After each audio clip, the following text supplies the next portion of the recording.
بسم اللہ الرحمن الرحیم۔ السلام علیکم ورحمۃ اللہ وبرکاتہ۔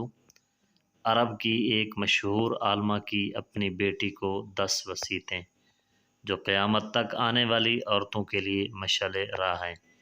بچیاں ضرور پڑھیں۔ پہلی نصیحت، عالمہ نے اپنی بیٹی کو مخاطب کرتے ہوئے کہا کہ میری آنکھوں کی ٹھنڈک، شوہر کے گھر جا کر قناعت والی زندگی گزارنے کی کوشش کرنا۔ شوہر کے گھر جو دال روٹی ملے اس پر راضی رہنا، جو روکھی سوکھی شوہر کی خوشی کے ساتھ مل جائے وہ اس مرغ پلاؤ سے بہتر ہے جو تمہارے اصرار کرنے پر اس نے ناراضگی سے دیا ہو۔ دوسری بات عالمہ نے یہ کہی کہ میری بیٹی اپنے شوہر کی بات کو ہمیشہ توجہ سے سننا اور اس کو اہمیت دینا، اور ہر حال میں شوہر کی بات پر عمل کرنے کی کوشش کرنا۔ اس طرح تم ان کے دل میں جگہ بنا لو گی، کیونکہ اصل آدمی نہیں، آدمی کا کام پیارا ہوتا ہے۔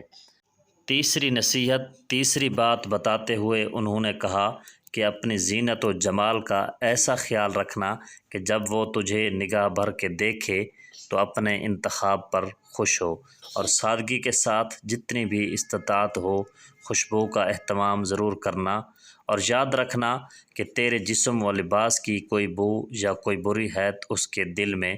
نفرت اور کراہت نہ دلائے۔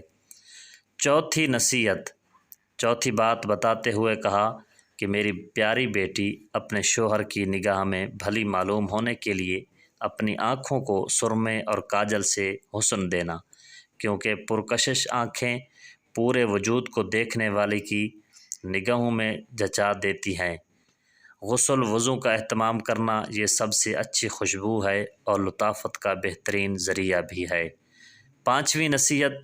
پانچویں بات یہ بتائی کہ بیٹی شوہر کا کھانا وقت سے پہلے ہی اہتمام سے تیار رکھنا، کیونکہ دیر تک برداشت کی جانے والی بھوک بھڑکتے ہوئے شعلے کی مانند ہو جاتی ہے،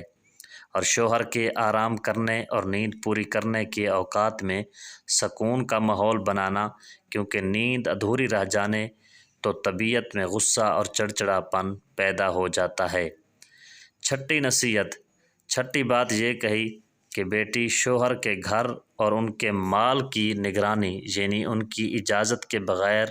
کوئی گھر میں نہ آئے اور ان کا مال لغویات، نمائش و فیشن میں برباد نہ کرنا، کیونکہ مال کی بہتر نگہداشت حسن و انتظام سے ہوتی ہے اور اہل و عیال کی بہتر حفاظت حسن و تدبر سے ہوتی ہے۔ عالمہ نے ساتویں بات بیٹی کو بتاتے ہوئے کہا کہ شوہر کی رازدار رہنا، ان کی نافرمانی نہ کرنا، کیونکہ ان جیسے باروب شخص کی نافرمانی جلتی پر تیل کا کام کرے گی، اور تم اگر اس کا راز دوسروں سے چھپا کر نہ رکھ سکی تو شوہر کا اعتماد تم پر سے ہٹ جائے گا اور پھر تم بھی اس کے دو رخے پن سے محفوظ نہیں رہ پاؤ گی۔ آٹھویں بات انہوں نے یہ کہی کہ میری بیٹی جب تمہارا شوہر کسی بات پر غمگین ہو تو اپنی کسی خوشی کا اظہار اس کے سامنے نہ کرنا، یعنی اپنے شوہر کے غم میں شریک رہنا، شوہر کی کسی خوشی کے وقت غم کے اثرات چہرے پر نہ لانا، اور نہ ہی شوہر سے ان کے کسی رویے کی شکایت کرنا۔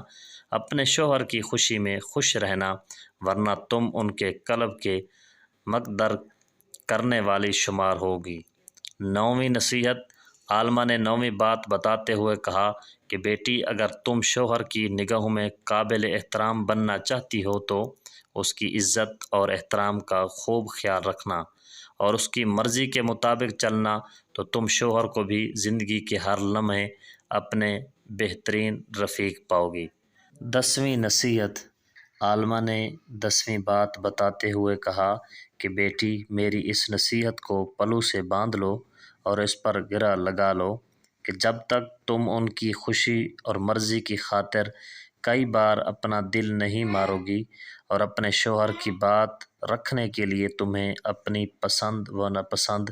اور دیگر کئی خواہشات کو دبانا ہوگا، اگر تم ایسا نہیں کرو گی تو تمہاری زندگی میں خوشیوں کے پھول نہیں کھل سکیں گے۔ معزز سامعین، اگر آپ ہمارے چینل پہ نئے ہیں تو ہمارے چینل کو سبسکرائب کرنا اور ویڈیو کو لائک اور شیئر ضرور